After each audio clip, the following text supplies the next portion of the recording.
রূপসা থেকে পাথুরিয়া গোটা বাংলাদেশে কোরআন প্রেমিক মানুষ, কোরআনের প্রতি তাদের এত ঝোঁক, লক্ষ লক্ষ মানুষ মুহূর্তের মধ্যে এক জায়গায় হয়ে যাচ্ছে। তাদেরকে যাতায়াত খরচ দেওয়া হচ্ছে না, খাবার দেওয়া হচ্ছে না, পানি দেওয়া হচ্ছে না, কিন্তু তারা কোরআনকে ভালোবাসে। কথা ঠিক কিনা বলেন?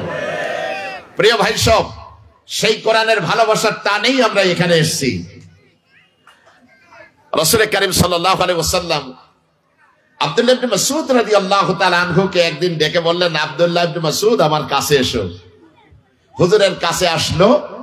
আসার পরে বলতেছেন যে তুমি কোরআনুল কারীম তেলাওয়াত করো। উনি বললেন, ইয়া রাসূলুল্লাহ, কোন কি?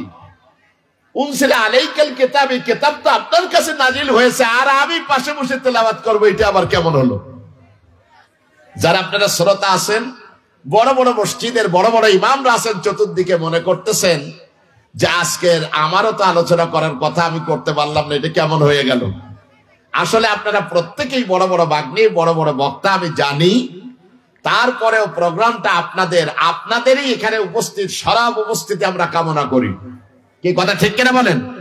প্রিয় ভাই সব, আব্দুল্লাহ ইবনে মাসউদ রাদিয়াল্লাহু তাআলা আনহু বললেন, আমি তেলাওয়াত শুরু করেছি, যখন আমি পড়েছি ওয়াজিনা বিকা আলা হাউলা, কিয়ামতের দিন সমস্ত মানুষের উপরে আমি রাসূল, আমাকে সাক্ষী দাতা হিসেবে আল্লাহ দাঁড় করাবেন। এ কথা বলার পর হুজুরের চেহারার দিকে তাকায় দেখি যে বিশ্বের এই শ্রেষ্ঠ মানুষটি, তার দুই চোখের পাতা বেয়ে বেয়ে টপ টপ করে পানি পড়তেছে। আব্দুল্লাহ ইবনে মাসউদ বললেন, ইয়া রাসূলুল্লাহ, আপনি কাঁদতেছেন? উনি বললেন, আব্দুল্লাহ ইবনে মাসউদ, তুমি কি জানো যে মানুষের সত্যায়ন করার ব্যাপারটা কত কঠিন? কিয়ামতের দিন লক্ষ কোটি অযুত কোটি মানুষের সাক্ষীদাতা হিসেবে আল্লাহ আমাকে দাঁড় করাবেন, আমি কি জবাব দেব সেদিন? আর তুমি যখন কোরআনুল কারীম তেলাওয়াত করতেছিলে, আমার কাছে সবথেকে ভালো লাগে যে আরেকজন কোরআন শরীফ তেলাওয়াত করবে আর আমি শুনবো। আমরা মসজিদে 3 মিনিট লেটে নামাজে দাঁড়িয়েছি, কারণ আমি জানি মুস্তাকিম বিল্লাহ আসতেছে, ওর অনেক ভালো তেলাওয়াত, একটু যদি শুনি মনটা ভরে যাবে। প্রিয় ভাই সাহেব, আরেকজনকে সম্মান দিলে নিজের সম্মান কমে না। আজকের গোটা বাংলাদেশ আপনারা জানেন, দুঃখের সাথে বলতে হয়, ইস্তেসকার নামাজ পড়তেছে গোটা বাংলাদেশের মানুষ। ঢাকা বিশ্ববিদ্যালয়ের মতন জায়গা, সেই জায়গাতে ইস্তেসকার নামাজের অনুমতি দেওয়া হয় নাই। সেই একই দিন বিকালে গেরুয়া পড়া হাজার হাজার হিন্দু সনাতনী ধর্মের লোকজনেরা হাতের মধ্যে তরবারি নিয়ে রাজধানীতে মিছিল করেছে। আমার প্রশ্ন হলো, নবাব স্যার সলিমুল্লাহর দেওয়া জায়গাতে, মুসলমানদের দেওয়া জায়গাতে ঢাকা বিশ্ববিদ্যালয়ের মতো বিশাল বিশ্ববিদ্যালয় গড়ে উঠেছে, এশিয়ার বৃহত্তম বিশ্ববিদ্যালয়ের অন্যতম।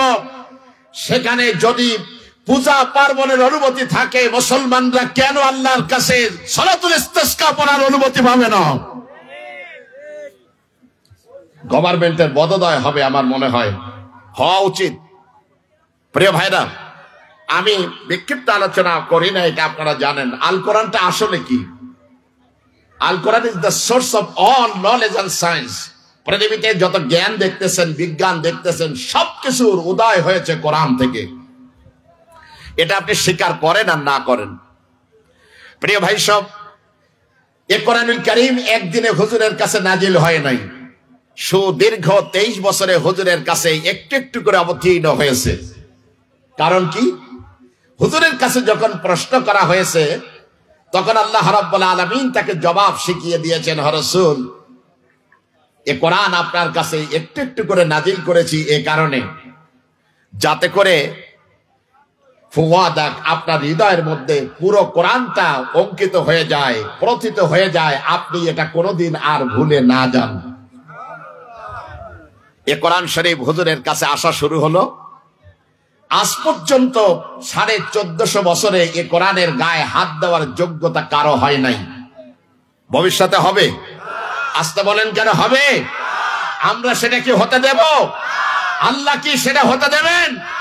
অবশ্যই দেবেন না। ইন্না নাহনু নাযালনা যিকর ওয়া ইন্না লাহু লাহাফিজুন। নিশ্চয়ই এ কোরআনকে আমি অবতীর্ণ করেছি, কোরআনের সংরক্ষণের সবটুকু দায়িত্ব আমি আল্লাহ আমার হাতে নিয়ে নিয়েছি। কথা কার? এখন সেই কোরআনের ব্যাখ্যা করতে গিয়ে অনেকে কিন্তু ডান বাম করে ফেলেছেন। ওইটা তো আল্লাহ সংরক্ষণ করেন নাই, করছেন নাকি?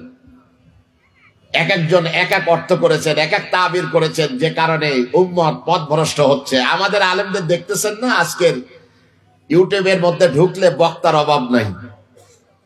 আমি ঝিনাইদহে সেদিনকে একজনকে ধরছি যে তোমার এত পোস্ট, তোমার নামের আগে তুমি মুক্তি লেখো, প্যান্ট শার্ট পরে এইভাবে ঘোরো, তোমার এত এত বড় বড় তুমি ফতোয়া দাও, কারণটা কি? কোথায় লেখাপড়া করছো? কয় হুজুর লজ্জা দিয়েন না স্যার, লজ্জা দিয়েন না। আমি লজ্জা না, জানার জন্য বলছি। কয় আমি আরেকজনের কাছ থেকে আপনার কপি পেস্ট করে নিয়ে প্রত্যেক দিন আমি এটা ছাড়ি নিজের নামে। এখন ফেসবুকের মুক্তিদের ঠেলায় আমরা যারা লেখাপড়া করছি আমাদের আর চলাফেরার জায়গা নেই। কথা ঠিক কিনা বলেন? প্রিয় ভাই সব, আমি আপনাদেরকে অত্যন্ত দায়িত্বহীন কণ্ঠে বলতে চাই, মানুষ হচ্ছে পৃথিবীতে আল্লাহ পাকের খলিফা। আমরা কার খলিফা? আসতে বললেন কেন? আল্লাহ পাকের খলিফা। এই খলিফা কথাটা বললে অনেকের গায়ে গাত্রদাহ শুরু হয়।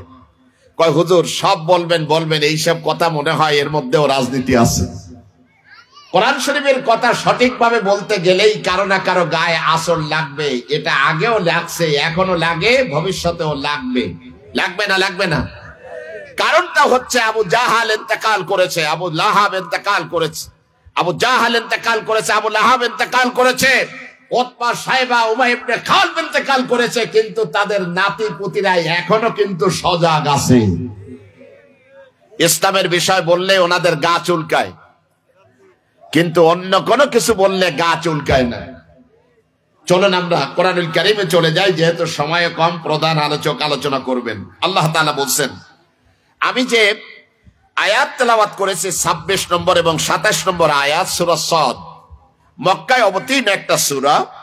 আল্লাহ রাব্বুল আলামিন বলছেন, ইয়া দাউদ ইন্না জাআলনাকা খলিফাতান ফিল আরদ, হে দাউদ আমি তোমাকে গোটা বিশ্বের মানুষের জন্য খলিফা করে পৃথিবীতে প্রেরণ করেছি। ফাহকুম বাইনান নাস বিল হক, তুমি বাইনান নাস বিল হক, মানুষের মধ্যে সত্য সহ বিচার ফয়সালা করো। ওয়ালা তাত্তাবিল হাওয়া, খবরদার নিজের মনে যা চায় সেভাবে চলো না। ফায়ুদিল্লাকা আন সাবিলিল্লাহ, যদি মন যা চায় সেটা করো, তুমি আল্লাহর পথ থেকে বিচ্যুতি হয়ে যাবে, আল্লাহর পথে থাকতে পারবে না, বিভ্রান্ত হবে। ইন্নাল্লাযীনা ইউদিল্লুনা আন সাবিলিল্লাহ, নিশ্চয়ই যারা আল্লাহর পথ থেকে এভাবে বিভ্রান্ত হয়, আল্লাহ বলছেন যে তাদের জন্য রয়েছে আযাবুন শাদীদ, কঠিন আযাব। বিমা নাসু ইয়াউমাল হিসাব, কারণ সে হিসাবের দিনকে পৃথিবীতে ভুলে গিয়েছিল। প্রিয় ভাই সব, আমি আয়াত তেলাওয়াত করেছি খুতবার মধ্যে, আমার ভাঙা ভাঙা কণ্ঠে অর্থ বলেছি আপনাদের সামনে। দাউদ আলাইহিস সালাম উলুল আজম নবীদের মধ্যে অন্যতম। পৃথিবীতে সহিফা গ্রন্থগুলি নাজিল হয়েছে অনেক নবীর উপরে, কিন্তু বড় কিতাব নাজিল হয়েছে 4 জন নবীর উপরে। কয়জন? জোরে বলতে হবে। এর মধ্যে দাউদ আলাইহিস সালাম আছেন না নাই? ওনার কাছে দাউদ আপনার নাজিল হয়েছিল জবুর শরীফ। এরপরে হযরতে মূসা আলাইহিস সালাতু ওয়াস সালামের কাছে নাজিল হয়েছিল কি? তাওরাত শরীফ। এরপরে হযরতে ঈসা আলাইহিস সালামের কাছে আল্লাহ নাজিল করেছিলেন ইনজিল শরীফ। সর্বশেষ last edition reveal from almighty Allah, আল্লাহর পক্ষ থেকে সর্বশেষ যে কিতাব এসেছে কিয়ামত পর্যন্ত মুকাম্মাল দ্বীন যাকে বলা হয়, সেটা এসেছে আপনার আমার নবী সাইয়্যিদুল মুরসালিন জনাবে মুহাম্মদুর রাসূলুল্লাহ সাল্লাল্লাহু আলাইহি সাল্লামের কাছে। কোনো সন্দেহ আছে নাকি? আচ্ছা, এবার আসুন দাউদ আলাইহিস সালাতু ওয়াস সালাম, উনি নবী ছিলেন, দেশ মনে হয় কোনোদিন চালান নাই, চালাইছেন নাকি? অনেকের সন্দেহ, হুজুর নবীরা আবার দেশ চালায় কেমন করে, মুসলমানরা আবার দেশ চালায় কেমন করে, অনেকের প্রশ্ন। যারাই দুদিন আগে সমালোচনা করলো যে খেলাফত পৃথিবীতে আর কোনোদিন হবে না, যেদিনই আফগানের মুজাহিদরা কলেমা খচিত পতাকা উঠায় দিল আকাশের মধ্যে, তারপরের দিনই তারা হয়ে গেল আপনার আফগান যোদ্ধা। তাদেরকে সম্মান করা শুরু করলো, সেই মুখে আবার বলে যে অনেক ভালো প্রাপ্তি, সবার মাথার মধ্যে কি সুন্দর টুপি আর মুখ ভরা দাড়ি, মাথার মধ্যে পাগড়ি পেঁচানো, কি সুন্দর দৃশ্য। তাহলে খেলাফতের এই অবস্থা পৃথিবীতে এখনো সম্ভব না? সম্ভব না। মাত্র 2 থেকে 2.5 বছরে যুদ্ধ বিধ্বস্ত একটা দেশকে তারা মিরাকালি চেঞ্জ করে দিয়েছে, যেটা দেখে চোখ চড়ক গাছ হয়ে গেছে গোটা পৃথিবীর মানুষের। হাউ অ্যাস্টনিশড, এটা সম্ভব কেমন করে? আমার দেশে টানেল গঠিত হয়েছে, আপনার বঙ্গবন্ধু টানেল করেছে কর্ণফুলীর নিচে, সেটা দিয়ে এত আস্ফলন, এত লম্বা লম্বা কথা তৈরি হয়েছে। পদ্মা ব্রিজ, যেটা নিয়ে হাজারো কথা। যারা 2 থেকে 2.5 বছর পাওয়ারে আসলো না, সব টুপিওয়ালা মানুষ, মাথার মধ্যে পাগড়ি পরা মানুষ, সেই মানুষগুলি এমন টাওয়ার নির্মাণ করেছে, পৃথিবীর সবাই বলছে এটা অসম্ভব। তারা বলেছে আমরা আল্লাহ পাকের উপরে তাওয়াক্কুল করি, সুতরাং আমরা পৃথিবীর মানুষের নেগেটিভ কোনো কথাকে বিশ্বাস করি না। আল্লাহু আকবার। তারা দেখিয়ে দিয়েছে। আফগানের টাকা এখন পৃথিবীর 3 নম্বর। আল্লাহ তাআলা স্পষ্ট ভাবে বলেছেন, ওয়ালাউ আন্না আহলাল কুরা আমানু ওয়াত্তাকাউ লাফাতাহনা আলাইহিম বারাকাতিন মিনাস সামাই ওয়াল আরদ। কোন জনপদ, কোন এলাকা, কোন দেশবাসী যদি আল্লাহ পাকের প্রতি তাকওয়া অবলম্বন করে, ঈমান আনে, আকাশ এবং জমিনের সমস্ত বারাকাতের দরজাগুলি আমি তাদের জন্য উন্মুক্ত করে দেই। আল্লাহর এই কথা কি সত্য না মিথ্যা?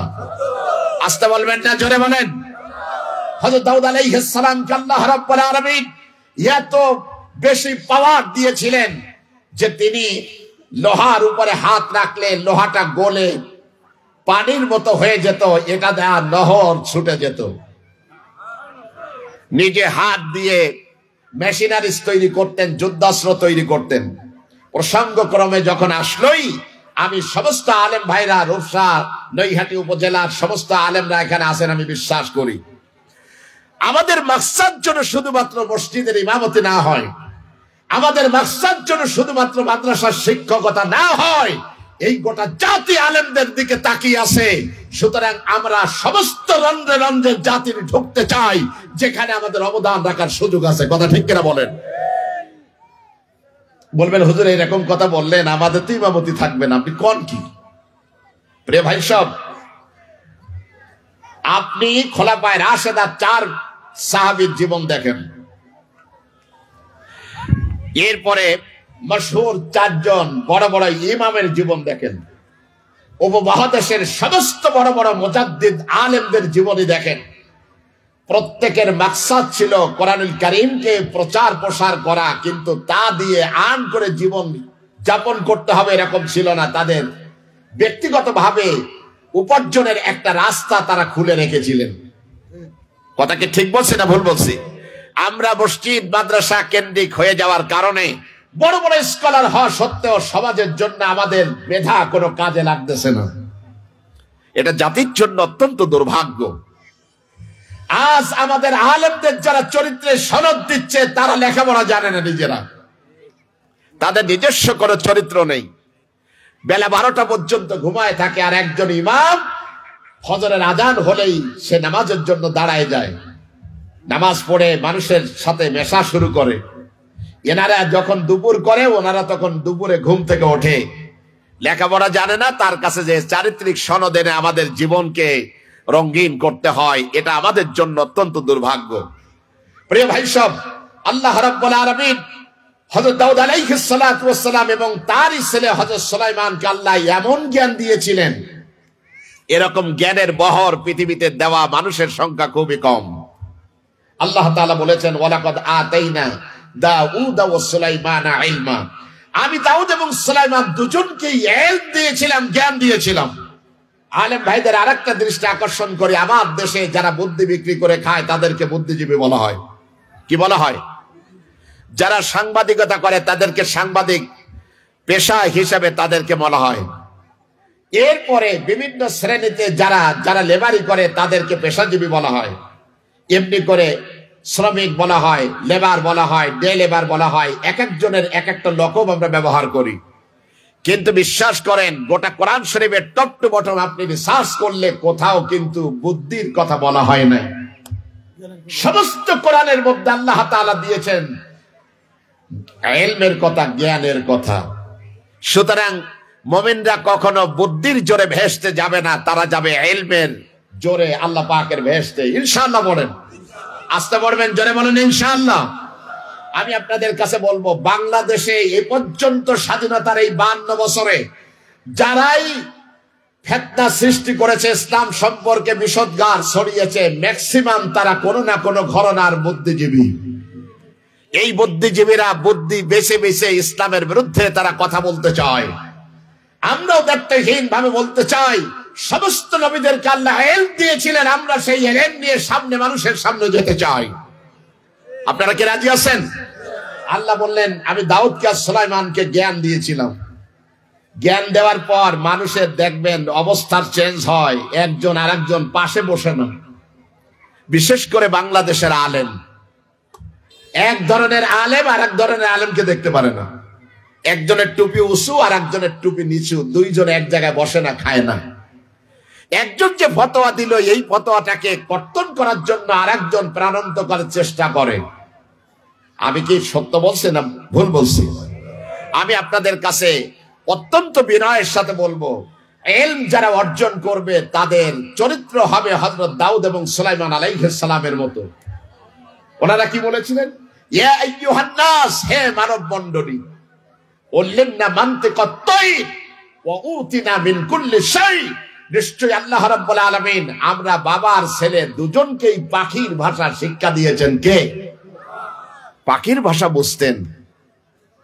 ওয়া উতিনা মিন কুল্লি শাই, আরো অনেক জ্ঞান তাদেরকে দেওয়া হয়েছিল। কিন্তু এই মানুষগুলি কখনো তারা সীমানা অতিক্রম করে নাই, আল্লাহর হুদুদকে অতিক্রম করে নাই, বরং বিনয়ী হয়ে থেকেছে সারা জীবন। যেই আলেম অনেক জানে, দেখবেন সে তর্কে জড়ায় না। ফলদার গাছ তার মাথা উঁচু করে থাকে না, তার ঝাপটায় থাকে নিচের দিকে। আমাদের চরিত্র এরকম হওয়া উচিত। দুজনেই বললেন, আশকুরা নি'মাতাকাল্লাতী আন'আমতা আলাইয়া। ও রব, তোমার কাছে শুকরিয়া জ্ঞাপন করব কেমন করে? তুমি আমাদেরকে এমন জ্ঞান দিয়েছো, আল্লাহ যে জ্ঞান তুমি পৃথিবীর কাউকে দাও নাই, এত বেশি পরিমাণ জ্ঞান। জ্ঞানটা কেমন? হযরত দাউদ আলাইহিস সালামের কণ্ঠের মধ্যে আল্লাহ রাব্বুল আলামিন এমন মধু ঢেলে দিয়েছিলেন। ওনার সাম্রাজ্যের পাশে সমুদ্রের কিনারে একটা জায়গা ছিল, সেখানে বসে তিনি জবুর শরীফ তেলাওয়াত করতেন। তাফসীরের মধ্যে বলা হয়েছে, এখানে যখন তিনি তেলাওয়াত করতে বসতেন, সমস্ত পাহাড়গুলি, উঁচু পাহাড়গুলি, তারাও মাথাটা যেন নিচু করে হযরত দাউদ আলাইহিস সালামের কণ্ঠে জবুর শরীফ পড়ে তারাও নড়াচড়া শুরু করে দিত। আকাশের উড্ডয়নশীল পাখিগুলি ওরা বন্ধ করে দিয়ে সব নেমে যেত হযরত দাউদ আলাইহিস সালামের সামনে। শুধু নেমে যেত না, বরং তারা দুটি পাখাকে এভাবে ঝাপটায়া মাথাটা নিচু করে হযরত দাউদ আলাইহিস সালাম যতক্ষণ পর্যন্ত জবর শরীফ তেলাওয়াত করতেন তারাও তা শুনতো। এরপর আপনার মৎস্যকুলগুলি সমুদ্রের সব কিনারে চলে আসতো। তাফসীরের মধ্যে বলা হয়েছে, হযরত দাউদ আলাইহিস সালাম তার কণ্ঠ দিয়ে জবর শরীফ যতক্ষণ পর্যন্ত তেলাওয়াত করতেন, ততক্ষণ পর্যন্ত সমুদ্রের মৎস্যকুলগুলি নাড়াচাড়া বন্ধ করে সব কিনারে চলে আসতো। শুধু মাথাটা উঁচু করতো না, বরং কান দুটি উঁচু করে তারা জবর শরীফ তেলাওয়াত শুনতো।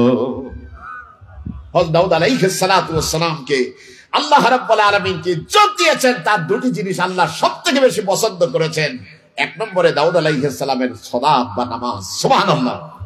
নম্বর 2 সবথেকে বেশি পছন্দ করেছেন হযরত দাউদ আলাইহিস সালামের রোজাকে। লাগাতার রোজা 365 দিন। আল্লাহ বললেন, দাউদ, আমি তো তোমাকে শুধু নবুয়ত দেই নাই, বরং তোমাকে রাষ্ট্র পরিচালনার মতো গুরু দায়িত্ব তোমার মাথার উপরে উঠায় দিয়েছি। সুতরাং তুমি যদি এভাবে দাওয়াত দিতে থাকো আর সারা বছর রোজা রাখো, তোমার কায়িক শক্তি কমে যাবে। সে কারণে তোমাকে আমি বলছি একদিন রোজা রাখবে, একদিন রোজা রাখবে না, মধ্যখানে একদিন গ্যাপ দিয়ে আবার রোজা রাখবে। সবে সাল উম্মতে মোহাম্মদ সাল্লাল্লাহু আলাইহি ওয়াসাল্লামের সাহাবীরা যখন শুরু করলেন, নবীজি তাদেরকে নিষেধ করেছেন সবে সাল জায়েজ নেই, রোজা রাখবে ভেঙে ভেঙে। একত্রে নফল রোজা রেখে কায়িক পরিশ্রান্ত হওয়ার কোনো অর্থ নেই। মুসলমানরা বীরের জাতি, কখন আল্লাহ পাকের ডাক আসবে তারা জিহাদের মধ্যে অবতীর্ণ হবে, ডান বামে তারা তাকাবে না, এর নাম মুসলমান। কথা ঠিক কিনা বলেন? আজ মুসলমানদের গায়ের মধ্যে মনে হচ্ছে ব্যাঙের রক্ত।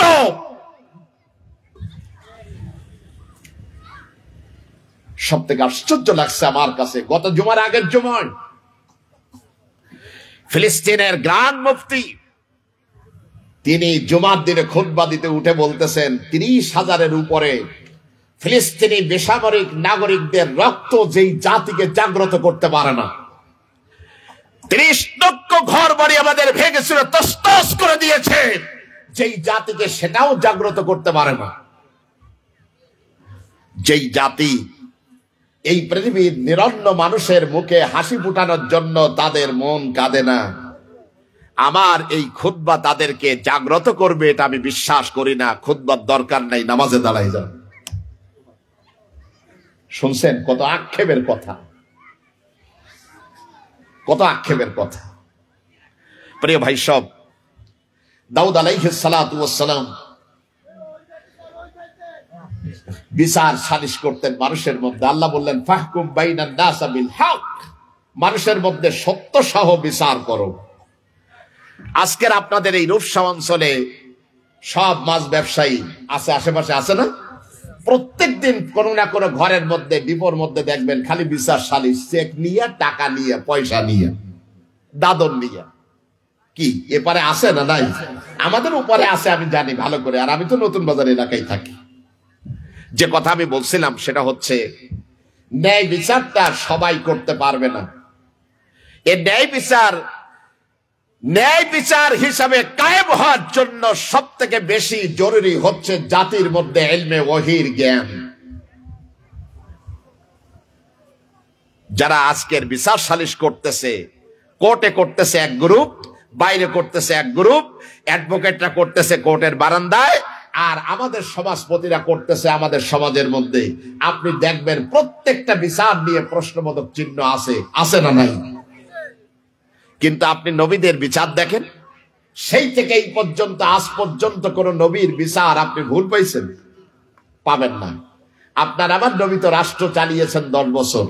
কয় বছর বলেন তো দেখি, কোন একটা ভুল নবীজি করেছেন এই দৃষ্টান্ত কি আপনি দিতে পারবেন? দিতে পারবেন না। প্রিয় ভাই সব, আমি আপনাদের কাছে অত্যন্ত বিনয়ের সাথে বলবো, সুলাইমান আলাইহিস সালাম এরকম বেষ্টনীর মধ্যে, ঘরের মধ্যে, প্রাচীরের মধ্যে তার বাড়ি ছিল, ঘর ছিল।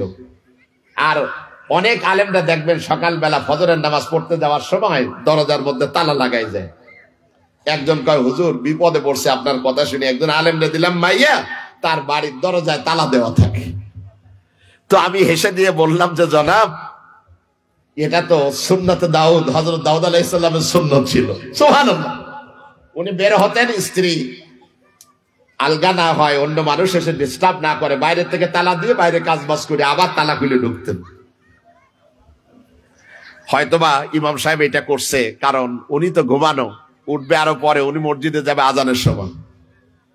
যাই হোক, আপনাদের কাছে যে কথা বলছি, হঠাৎ করে আল্লাহ তাআলা হযরত দাউদ আলাইহিস সালামকে পরীক্ষা করার জন্য 2 জন ব্যক্তিকে প্রেরণ করলেন।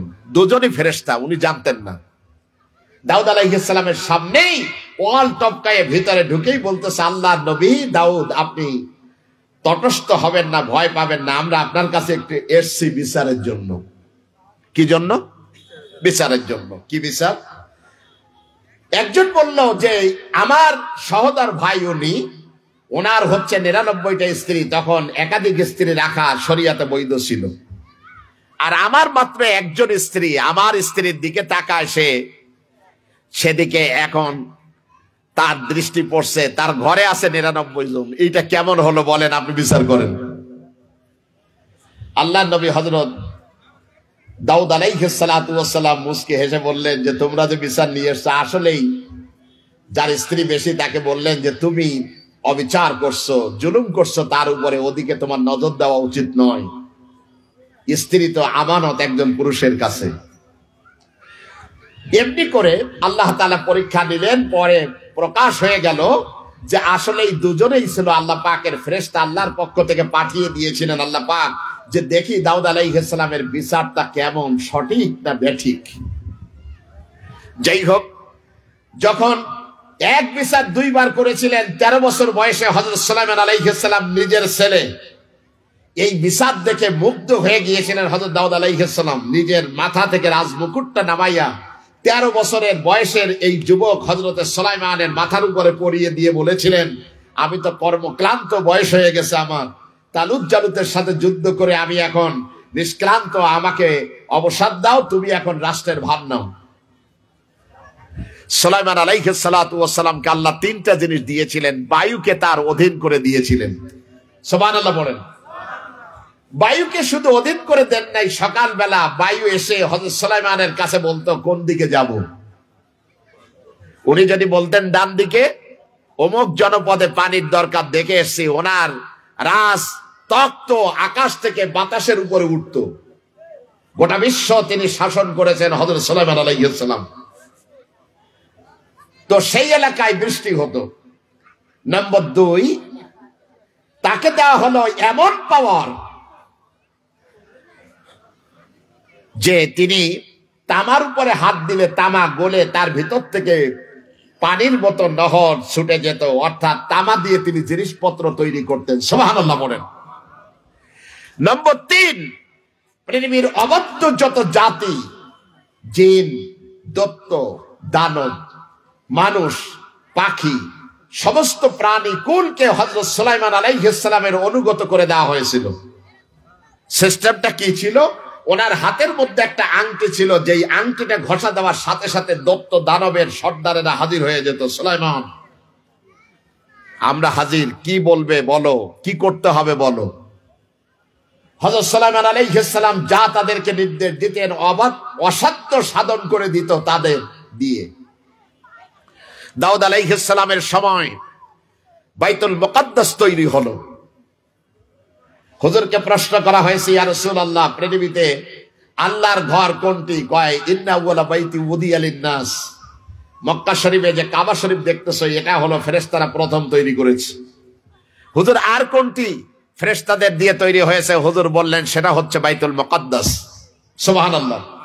হুজুর, এই 2 মসজিদের মধ্যে ব্যবধান কত ছিল? হুজুর বললেন 40 সানা, 40 বছরের ব্যবধান ছিল। অর্থাৎ কাবা শরীফ থেকে 40 বছর পরেই আপনার বাইতুল মুকাদ্দাস তৈরি হয়েছে।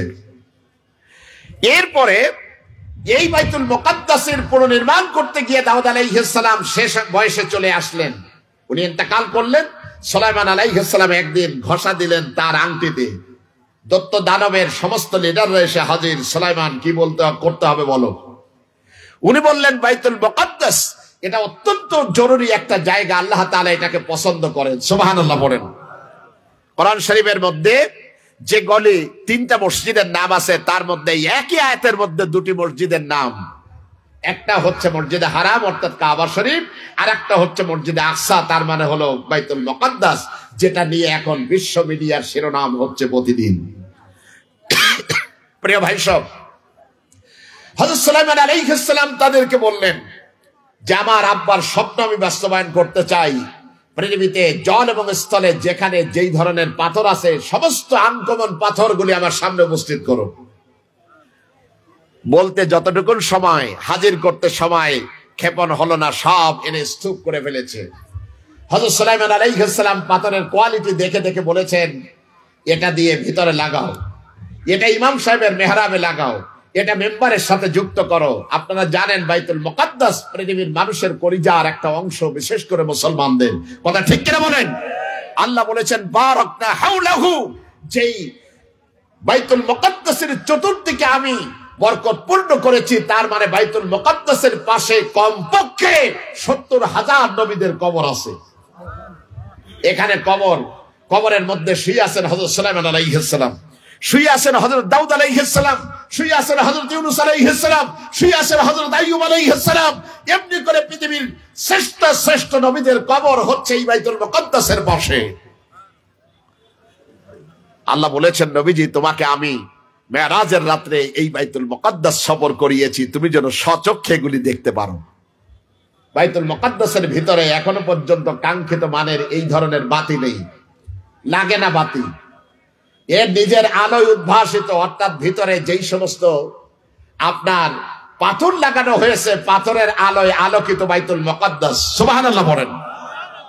আপনারা তো হতাশ হয়ে গেছেন যে প্রত্যেকদিন মানুষ মারতেছে, 30 লক্ষের উপরে ঘর বাড়ি জমিনের সাথে ধসিয়ে দেওয়া হয়েছে, মুসলমান মনে হয় শেষ হয়ে গেল। আপনারা হতাশ হলেও আমি হতাশ নই, কারণ রাসূল করিম সাল্লাল্লাহু আলাইহি ওয়াসাল্লামের একটা ছোট্ট স্টেটমেন্ট, একটা ছোট্ট বক্তব্য আজ পর্যন্ত আধুনিক পৃথিবী মিথ্যা প্রতিপন্ন করতে পারে নাই, অদূর ভবিষ্যতেও কোনোদিন পারবে না, পারবে না, পারবে না ইনশাআল্লাহ। আমার রাসূল বলেছেন, উম্মাতান কায়িমাতান যাহিরিন আলাল কাফিরিন। এই বাইতুল মুকদ্দাসের চতুর্দিকে আল্লাহ রাব্বুল আলামিনের পক্ষ থেকে নবীজি বলেছেন, আমার উম্মতের একটা শক্তিশালী গ্রুপকে আল্লাহ তাআলা এখানে সবসময় ইস্তেকামত রাখবে। তারা শত চেষ্টা করলেও তাদেরকে বাইতুল মুকদ্দাসের পাশ থেকে সরাতে পারবে না। এটা আমার রাসূল বলেছেন। আমার রাসূলের কথা কি সত্য না মিথ্যা? আসতে বলবেন না, জোরে বলুন। আপনারা কি খুশি না বেজার? একটা তাকবীর দিয়ে আল্লাহকে জানাই দেন, নারে তাকবীর। এত আস্তে ব্যাটারি লো হয়ে গেছে নাকি? আপনারা তো এলাকার মানুষ, সিংহ চেতা আমি জানি। আমি তো নতুন ওয়াজ করি না, এই বড় মাঠে 3 দিন ব্যাপী তাফসীরও আমি কথা বলি, আশেপাশে সমস্ত জায়গাতে আল-আকসা মাদ্রাসা সহ আমি তো প্রায় আসি আপনাদের কাছে। আমি আপনাদের সেই সিংহ চেতা রূপটা দেখতে চাই। ইসকনের পাল্লায় পড়ে গোটা বাংলাদেশে হিন্দুত্ববাদী রাজনীতি যেটা চলতেছে, মুসলমানরা এখন সংঘবদ্ধ হওয়ার সময়, নতুবা আমাদের কপালে কিন্তু সত্যি অনেক কষ্ট আছে। কথা ঠিক না বেঠিক? সুতরাং একটা তাকবীর দিতে চাই, যে তাকবীরটা আল্লাহ পাকের সপ্ত আকাশের উপরে চলে যাবে। নারে তাকবীর! আল্লাহ কবুল করুক, বলেন আমিন।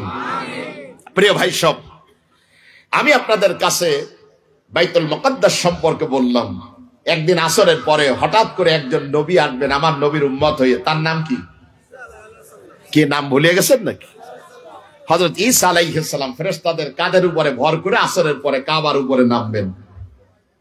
এখান থেকে নিচে নামবেন, নেমে কারোর সাথে কোনো কথা বলবেন না, আগে সবার সাথে তওয়াফ করবেন কাবা শরীফ। তওয়াফ শেষ হয়ে যাওয়ার পর মানুষ তার নাসিকা মানে নাক, তার প্রশস্ত কপাল, তার চুল, তার চোখ, সুদূর দৃষ্টি সম্পন্ন কথাবার্তা শুনে বুঝতে পারবেন ইনি আর কেউ না, ইনি হচ্ছেন আল্লাহর নবী হযরত ঈসা। চলে যাবেন এখান থেকে বাইতুল মুকদ্দাসে। সুবহানাল্লাহ বলেন। আসতে বলবেন না, জোরে বলুন না সুবহানাল্লাহ। বাইতুল মুকদ্দাসে যাওয়ার পর বাইতুল মুকদ্দাস হবে তার রাজধানী। দাজ্জালের শাসন তখন চলবে, কিন্তু মুসলমানরা হযরত ইমাম মাহদী এবং হযরত ঈসা আলাইহিস সালামের নেতৃত্বে গোটা বিশ্ব জয় করে ফেলবে। তার রাজধানী হবে হচ্ছে বাইতুল মুকদ্দাস। সুবহানাল্লাহ পড়বেন না পড়বেন না, নাকি বাড়ি গিয়ে পড়বেন? সেই বাইতুল মুকদ্দাস এটা মুসলমানদের হাত থেকে কখনো সরবে না। আপনারা জানেন না গোপন খবর, গত 2 দিন আগে তারা প্রেস ব্রিফিং দিয়েছে। তারা বলেছে মুসলমানরা বিজয়ের দ্বার প্রান্তে, শুধুমাত্র পতাকা উত্তোলন করে বিজয় মিছিলের অপেক্ষায় আছে লক্ষ লক্ষ মানুষ গোটা দুনিয়া। সুতরাং ইহুদি নাসারাদের যারা দোসর আছেন, আমি তাদেরকে স্পষ্ট ভাবে বলে দিতে চাই, তাদের জায়গা গোটা দুনিয়ার কোথাও হবে না। মুসলমানদের সামনে তোমরা টিকতে পারবে না, এটা মুসলমানের দেশ। তোমরা মনে করেছো আমরা ভাড়াটিয়া, আমরা ভাড়াটিয়া নই। ইনশাআল্লাহ বলেন। আসতে বলবেন না, জোরে বলুন না ইনশাআল্লাহ। এবার আসুন, আমরা যে এখন বিপদের মধ্যে আছি, প্রচন্ড তাপদাহ, আমরা টিকতে পারতেছি না ঘরের মধ্যে, পারতেছি না অফিসের মধ্যে, শিক্ষা প্রতিষ্ঠানগুলি বন্ধ, সমস্ত মানুষের মধ্যে ত্রাহি ত্রাহি অবস্থায়, এক ফোঁটা বৃষ্টির জন্য। ইস্তেসকা নামাজ হচ্ছে। আজকের আমি জুমায় বলেছি, গতদিন একটা চ্যানেল এসেছিল, যমুনা চ্যানেল আমার বাসায়, আমি তাদেরকেও সাক্ষাৎকারে স্পষ্টভাবে বলেছি, মুসা আলাইহিস সালামের যুগে এরকম বৃষ্টি বন্ধ হয়ে গিয়েছিল। তিনি তার সাথীদেরকে নিয়ে খোলা ময়দানের মধ্যে নামাজ পড়েছেন, আল্লাহর কাছে রোনাজারি করতেছেন। কিন্তু মুসা আলাইহিস সালাম তো অন্য নবীদের মতন তবিয়ত না, যা বলবেন ওটা মানতে হবে আল্লাহ পাক। নামাজ শেষ করে আল্লাহরে বলতেছে, আল্লাহ বুঝলাম না, বসে আছি, বৃষ্টি দিবা তারপর বাড়ি যাব। শুনছেন কথা? আল্লাহ মুসা যাও না, আমি তোমার সাথে পরে কথা বলবো। না আল্লাহ, আমি এখানে দাঁড়াইছি, বৃষ্টি দাও। বাংলাদেশে দক্ষিণ অঞ্চলের একজন পীর সাহেব ছিলেন, মকামিয়া পীর সাহেব, হাসান পাগলা বলা হয়। কোন এলাকায় বৃষ্টি না হলে উনি ওখানে চলে যেতেন, যে সবাইকে নিয়ে দোয়া করে আল্লাহর কাছে বলতেন, আল্লাহ তোমার হাসান পাগলা আইছে, কেন তুমি বৃষ্টি দিবা না? বৃষ্টি দেওয়া লাগবে, তারপর হাসান পাগলা ঘরে উঠবে। সাথে সাথে বৃষ্টি হতো। সুবহানাল্লাহ। মুসা আলাইহিস সালামকে জানানো হলো, তোমার যাদেরকে নিয়ে তুমি ইস্তিসকার নামাজ পড়েছো এর মধ্যে একজন নাফরমান আছে, তাকে আইডেন্টিটি করে তোমার দল থেকে বের করে দিয়ে নামাজে দাঁড়াও, আমি ওয়াদা করতেছি বৃষ্টি দেব। মেদরারা, এমনি বৃষ্টি না, মুষলধারে বৃষ্টি। ঠিক তাই হলো। মুসা আলাইহিস সালামের সময় বৃষ্টি হয়ে গেল। মুহাম্মদ সাল্লাল্লাহু আলাইহি ওয়াসাল্লামের সময় তিনি যখন মদিনার রাষ্ট্রপতি, সাহাবায়ে কেরাম এসেছেন, ইয়া রাসূলুল্লাহ, সমস্ত খেজুরের গুটিগুলি আকাশ থেকে আমাদের গাছ থেকে পড়ে যাচ্ছে, খরায় পুড়ে যাচ্ছি, ইয়া রাসূলুল্লাহ আপনি একটু বৃষ্টির জন্য আল্লাহর কাছে বলুন। কারণ আপনার আবার নবীর হাত, এটা ছিল আল্লাহর কাছে মুস্তাজাবুদ দাওয়া, তুলতে যতটুকু সময়, কবুল হতে সময় লাগতো না। সুবহানাল্লাহ বলেন। রাসূল কারীম সাল্লাল্লাহু আলাইহি ওয়াসাল্লাম একাকী দোয়া করতে পারতেন, তা করেন নাই, বরং সাহাবায়ে কেরামকে নিয়ে হুজুর নামক জায়গায়, ফাঁকা জায়গার মধ্যে চলে গিয়েছেন। সেখানে গিয়ে তিনি সাহাবীদেরকে নিয়ে নামাজ পড়েছেন। নামাজ আদায় করার পর রাসূল কারীম সাল্লাল্লাহু আলাইহি ওয়াসাল্লাম খুতবা দিয়েছেন। এই খুতবার আগে হুজুর তার চাদরকে উল্টায় পড়েছেন। সাথে সাথে বৃষ্টি শুরু হয়ে গেছে। সুবহানাল্লাহ বলেন। বৃষ্টি শুরু হয়ে গেছে, এমন বৃষ্টি নবীজি হেসে দিয়েছেন, ওইভাবে দাঁত বের করে হুজুর কখনো হাসেন না। সাহাবায়ে কেরাম জামা কাপড় উঁচু করে সব দৌড়ায় বাড়ি যাচ্ছে। হুজুর তখন এই দৃশ্য দেখে হাসতেছে, এমন বৃষ্টি। সাহাবায়ে কেরাম আবার এসে হাজির, ইয়া রাসূলুল্লাহ, এত বৃষ্টি, বৃষ্টি চাইছি কিন্তু এরকম বৃষ্টি তো চাইনি। হুজুর আবার দোয়া করলেন, সেই মুষলধারের বৃষ্টি বন্ধ হয়ে আল্লাহ তাআলা স্বাভাবিক বৃষ্টি দান করলেন। বলুন না সুবহানাল্লাহ। এবার দেখুন, আপনি একটু চিন্তা করুন, রাসূল কারীম সাল্লাল্লাহু আলাইহি ওয়াসাল্লাম ইন্তেকাল করার পর আয়েশা সিদ্দিকা রাদিয়াল্লাহু তাআলা আনহা নবীজির রওজা মোবারকের পাশে হুজুরের রওজা আর তার হুজরা, এর মধ্যখানে একটা পর্দা টানাইয়া, কাপড় দিয়ে একটা পর্দা টানাইয়া, এক পাশে তিনি থাকতেন, এক পাশে হুজুরের রওজা মোবারক। সাহাবায়ে কেরাম বিকালে এসেছেন, ইয়া রাসূলুল্লাহ আমরা থাকতে পারতেছি না গরমের জন্য, ফসলাদি সব নষ্ট হয়ে যাচ্ছে, আপনি যদি আমাদেরকে কোনো বুদ্ধি দিতেন।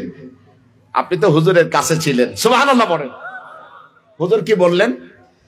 হুজুরের স্ত্রী কি বললেন? তোমরা আগামী দিন সকালবেলা আসো।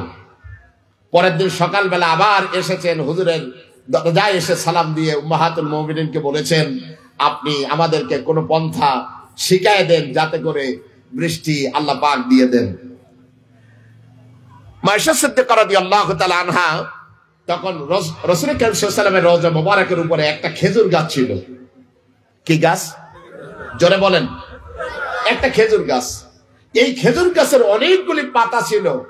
এই খেজুর গাছের পাতার ছায়ায় রাসূল কারীম সাল্লাল্লাহু আলাইহি ওয়াসাল্লামের পবিত্র চেহারা মোবারক ঢেকে থাকতো। আয়েশা সিদ্দিকা রাদিয়াল্লাহু তাআলা আনহা বললেন, একটা দড়ি দিয়ে ওঠো তোমরা উপরে। একজন উঠছে, বলা হলো এই পাতাগুলি সব টেনে বেঁধে দাও গাছের সাথে। গাছের সাথে বাঁধতে যতটুকু সময়, বৃষ্টি নামতে আর সময় নিল না, উপরে থাকা অবস্থায় বৃষ্টি শুরু হয়ে গেল। আল্লাহু আকবার বলেন। এক সপ্তাহ বৃষ্টি, অল্প স্বল্প না। আবার এসছে সাহাবায়ে কেরাম, উম্মাহাতুল মুমিনিন বিপদে পড়ে গেছে, বৃষ্টি চাইছি, এইরকম বৃষ্টি চাই নাই, আপনি যদি দয়া করে আমাদের আর একটা পন্থা শিখাই দিতেন, বৃষ্টিটা যাতে বন্ধ হতো। প্রিয় ভাই সব, আল্লাহ তাআলা বলেছেন জাহারাল ফাসাদ ফিল বাররি ওয়াল বাহরি বিমা কাসাবাত আইদিন নাস। হে পৃথিবীর মানুষ, জল এবং স্থলের মধ্যে যত বিপর্যয় তোমরা দেখতে পাচ্ছ, প্রাকৃতিক দুর্যোগ দেখতে পাচ্ছ, এগুলি তোমাদের হাতের কামাই। কথা কার? আস্তে বলবেন না, জোরে বলুন, কথা কার? আল্লাহ রাব্বুল আলামিনের। আর আল্লাহর কথা কোনোদিন কি মিথ্যা হয়? দেখুন, জল যেখানে বিভিন্ন প্রাণীরা বসবাস করে, মাছ বসবাস করে, হাঙর থাকে, বিভিন্ন প্রজাতির প্রাণীকুল থাকে পানির মধ্যে, পানি বেশি পৃথিবীতে। স্থলে আমরা থাকি। আল্লাহ বললেন এই জল এবং স্থলের মধ্যে যত বিপর্যয় তোমরা দেখতে পাচ্ছ, সব কিছু তোমাদের হাতের কামাই।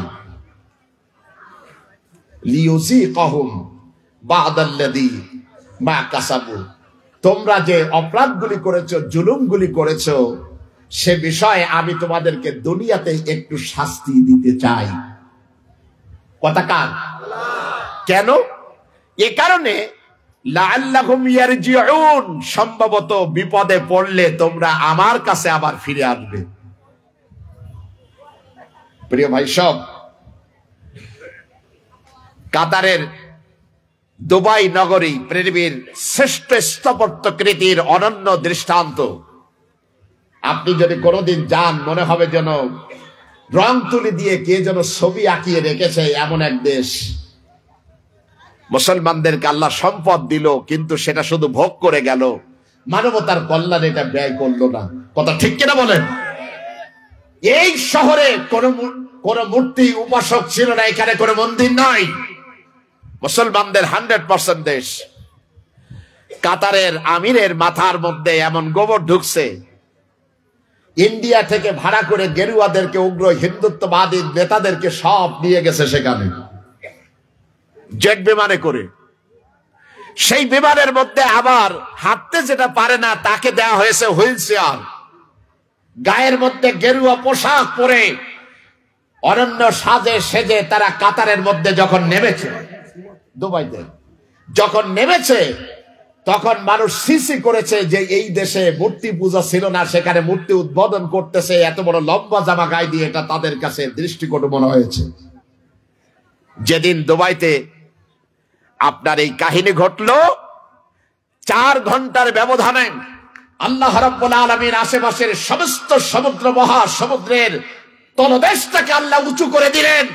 সমুদ্রের পানিগুলি ঢুকে গেল লোকালয়ের মধ্যে, সমস্ত বন্দরগুলি ভেঙে চুরে তছনছ করে দিয়েছেন কে? বলেন তো দেখি, সেই আল্লাহর ক্ষমতা কি আছে না নাই? আসতে বলবেন না, আরো জোরে শুনতে চাই, আছে না নাই?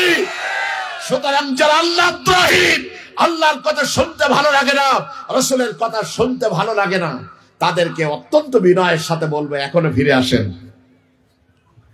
করোনার বিভৎস চেহারা আমরা দেখেছি। ইউনিভার্সিটির কাজে গিয়েছিলাম একজন মন্ত্রীর কাছে, ওরকম কঠিন আপনার করোনার মধ্যে 1 ঘন্টা দাঁড়ানো, বসার জায়গা নেই। উঠে দেখি তার দরজার কাছে সব কাঁচা তরকারি এভাবে ছড়ানো, এখানে কুমড়া, ওখানে লাউ, এখানে শাক, ওখানে পালং শাক, এরকম করে সব ঝুলানো। 1 ঘন্টা পর ওনার পিএস এসে বলতেছে, কারা আপনারা? আমরা ইউনিভার্সিটি থেকে এসেছি, খুলনা। আচ্ছা, স্যারকে বলতেছি। আমরা বললাম অনেকক্ষণ দাঁড়ানো, কিন্তু কি বললেন জানি না। অনেকক্ষণ পরে উনি দরজা খুললেন। 1টা 2টা মাস্ক না, মাস্ক হচ্ছে কমপক্ষে 7টা, একটার উপর একটা পেঁচাইছে। মাস্ক বোঝেন তো? এখন তো মাস্ক আর না চেনার কথা না, সব খুশি পড়ে আইছে, চোখ দুটি কোন রকম বাইর করে, কি জন্য এসছেন এইটা। উনি ভিতরে বসতেও দিলেন না। জিজ্ঞেস করলাম, স্যার এইগুলি তো সব গরমের মধ্যে সব নষ্ট হয়ে যাচ্ছে। উনি বললেন 24 ঘন্টা বাইরে থাকবে, তারপরে ঘরে উঠাবো কিনা চিন্তা করবো। ভালো করে শোনেন মন্ত্রী সাহেব, ভালো করে শোনেন এমপি সাহেব, ভালো করে শোনেন চেয়ারম্যান সাহেব, ভালো করে শোনেন ইউপি মেম্বার সাহেব। আল্লাহ শক্তির সাথে পাল্লা দিতে গেলে গজব যখন আসবে, পীর সাহেবের বাড়িও ভাঙবে, আমি ইমাম সাহেব আমার বাড়িও ভাঙবে। সুতরাং এমন জুলুম, এমন অত্যাচার করবেন না জাতির উপরে, যে জন্য আল্লাহর পক্ষ থেকে প্রাকৃতিক দুর্যোগ নেমে আসে।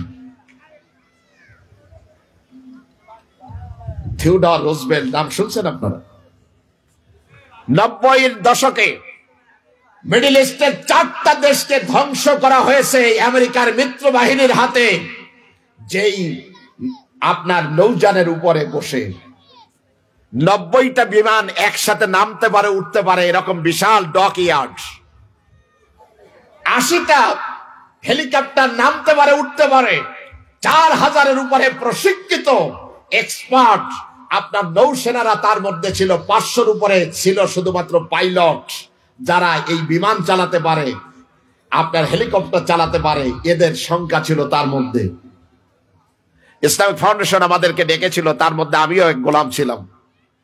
ওখানে বসে প্রস্তাব আসলো যে এখন আমরা করোনাকালীন নামাজ কিভাবে পড়বো, আপনারা একটু বলে যান। আমি দাঁড়ায় বললাম, ইবনে মাজাহ আবু দাউদ শরীফের মধ্যে রাসূল কারীম সাল্লাল্লাহু আলাইহি সাল্লাম বলেছেন যে মানুষ যখন নামাজ পড়বে একজনের গায়ের সাথে আরেকজন গা লাগায় দাঁড়াবে, কান্নাহুম বুনিয়ানুম মারসুস। এ কথা কার? আসতে বলবেন না, জোরে বলেন কার? ওনারা আমাদের কথা এক্সপান্স করলেন। গভর্নমেন্টের নির্দেশে নিয়ম হলো 3, এ পাশে 3 ফিট, এ পাশে 3 ফিট, মধ্যখানে একজন দাঁড়াতে পারবে। আমি বললাম তাহলে জামাতবদ্ধ হয়ে নামাজ পড়ার তো কোনো দরকার নাই। ওনারা আবার কথা শুনলেন না। ওনারা বললেন যে বিশ্বাস করেন এটা ছোঁয়াচে রোগ, একজনের গা থেকে আরেকজন যায়। আর আমার নবী বিশ্ব নবী আজ থেকে 1450 বছর আগে বলে গিয়েছেন ছোঁয়াচে রোগ নামক পৃথিবীতে কোনো রোগ নাই। যখন কোন এলাকাতে তোমরা মহামারী দেখবে, ওই এলাকার কোন লোক বাইরে বেরোবে না, ওখানে কেউ নতুন করে ঢুকবে না, তাহলে তোমরা সবাই সুস্থ হয়ে যাবে, বলেছেন মুহাম্মদ রাসূলুল্লাহ সাল্লাল্লাহু আলাইহি ওয়াসাল্লাম। থিওডর রুজভেল্টের মধ্যে যারা ছিলেন এই নৌযানের মধ্যে, তারা পেন্টাগনকে চিঠি লিখলো, কমান্ডার ইন চিফকে চিঠি লিখলো আমেরিকার, যে আমাদের মধ্যে করোনা টেস্ট করেছি, 320 জনের গায়ের মধ্যে আমরা করোনা শনাক্ত পেয়েছি, পজিটিভ পেয়েছি, আমাদেরকে বাঁচান, না হলে প্রশান্ত মহাসমুদ্রের মধ্যে আমরা শেষ হয়ে যাব। পেন্টাগন থেকে জবাব আসলো, এখন মহামারী চলছে। আমেরিকার রাস্তা, আমেরিকার হাসপাতাল, আমেরিকার সমস্ত মর্গ, আমেরিকার সমস্ত ক্লিনিকগুলি এখন লাশে ভরপুর। তাদেরকে সৎকার করার মতন, তাদেরকে দাফন করার মতন অথবা তাদেরকে পোড়ানোর মতন কোন স্কোপ আমেরিকার হাতে নেই। সুতরাং পেন্টাগন তোমাদেরকে ওখান থেকে উদ্ধার কেউ করতে পারবে না, যদি সম্ভব হয় ওদেরকে সমুদ্রের মধ্যে ফেলে দাও। কথা বুঝছেন? জীবন জৈবন দিল যেই দেশের জন্য, মুসলমান দেশ 4টা দেশকে ধ্বংস করলো গোলার আঘাত দিয়ে। সেই জাতি কত নিষ্ক্রান্ত হয়ে পড়লো, যারা কোনোদিন খাবার আনতেও নিচে নামে না। স্পিড বোর্ডে মানুষ যাই আইনে ওখানে শুধু উঠায় দেয়, ওনারা বসে বসে খায়। বলেন তো দেখি এখানে করোনা পৌঁছায় দিয়েছেন কে? আসতে বললেন ভয় পান নাকি কে? মঙ্গল গ্রহ পৃথিবী থেকে কয়েক কোটি মাইল দূর, সেই মঙ্গল গ্রহে আপনার রিসোর্ট সেন্টার করতেছে, যেখানে রেস্ট হাউসের এক একটা জায়গার মধ্যে তারা মানুষদেরকে অ্যাক্সেস দিয়েছে, জায়গা দিয়েছে। $420 কোটি করে পৃথিবী থেকে সংগ্রহ করেছে, বিনিময়ে তার জন্য একটা রেস্ট হাউস হবে মঙ্গল গ্রহে। এই কাজ যারা করতেছে রাজমিস্ত্রি, তার সাথে আছে হেল্পার, তার সাথে আছে ইঞ্জিনিয়ার, এদের ভিতরেও করোনা পৌঁছায় দিয়েছে লক্ষ লক্ষ মাইল দূরে। যিনি পৌঁছায় দিয়েছেন তিনি কে? সুতরাং আজকের আমার গোটা জাতিকে আমার বলতে ইচ্ছা হয় যে আজ বাংলাদেশের মতন মানবাধিকার লঙ্ঘিত হয় পৃথিবীর আর একটা ভূখণ্ড খুঁজে পাওয়া যাবে না। ছোট্ট থেকে শুরু করে রাষ্ট্রীয় সর্বোচ্চ পর্যায় পর্যন্ত সমস্ত জায়গায় দুর্নীতিতে ভরে গেছে। আজ 2 সপ্তাহ জুড়ে সাবেক একজন আইজিবির সম্পদ কত, এটা নিয়ে চুলচেরা বিশ্লেষণ চলতেছে মিডিয়ার মধ্যে। মানুষদেরকে জিম্মি করে এই কাজগুলি হচ্ছে, যে কারণে আল্লাহ রাব্বুল আলামিন গজব দিয়ে আমাদেরকে পরীক্ষা করতেছেন, টেস্ট করতেছেন, দেখি আল্লাহর কাছে আমরা ফেরত আসি কিনা। মুসলমানের আমি জিজ্ঞেস করতে চাই, আমরা নতি স্বীকার করব কার কাছে? আসতে বললে হবে না, জোরে চিৎকার দিয়ে বলেন কার কাছে? ইস্তেসকার নামাজ পড়েন আপনারা, আর পড়ান। এখানে যত আলেম ভাইরা আছেন ইস্তেসকার নামাজ আপনি পড়েন, আমার আপত্তি নেই। এটা একটা মুস্তাহাব সুন্নতে জায়েজ আমল, আপনি করতেই পারেন। কিন্তু আমার কথা হলো, ইস্তেসকার নামাজে দাঁড়ানোর আগেই সেলফি কেন তোলেন আপনি? আপনি কেন সেটা লাইভ দেখাচ্ছেন? আপনার তো আল্লাহ পাককে সন্তুষ্ট করার ইচ্ছা নয়, আপনি তো আসামির মতো আল্লাহ পাকের কাছে কাঁদতে পারেন নাই। হাতটা উল্টো করে দিয়ে কাঁদতে হবে, রোনাজারি করতে হবে, আল্লাহ মানুষের অধিকার আমি দিয়ে দিয়েছি। এই মাঠের মধ্যে, এই বিশাল জনপদের মধ্যে আমি জিজ্ঞেস করতে চাই, এখানে যদি জিজ্ঞেস করা হয় বনের হক দিয়েছেন কে কে, আমার মনে হয় 5% লোকও পাওয়া যাবে না। সব বনের সম্পত্তি নিজের মনে করে, কয় তুই যদি সম্পদ কইস আমাদের বাড়ি আর আসবি না। আমাদের রুসা মনে হয় বলে না, অন্য এলাকার কথা বলছি, বলে মসজিদ টাইলস করতেছেন, কি সুন্দর করে এসি লাগাচ্ছেন, আর ইমাম সাহেবের গায়ে একখান সাবান দেবে সেই পরিমাণ তাকে বেতন দেন না, 5 মাস 7 মাস বেতন বাকি। আপনি যে জুলুম করতেছেন এটা একটা দৃষ্টান্ত।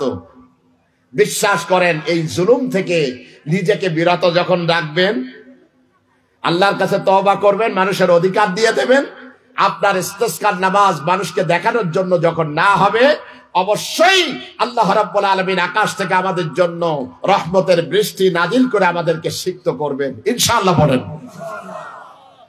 কি আল্লাহ করবেন না? বলেন ইনশাআল্লাহ। বলেন আমাদের বাংলাদেশ এরকম খরতাপে কখনো জ্বলে নাই, আমাদের বাপদাদারা দেখে নাই, বিগত ৭৬ বছরের মধ্যে এত তাপমাত্রা বাংলাদেশ কখনো দেখে নাই।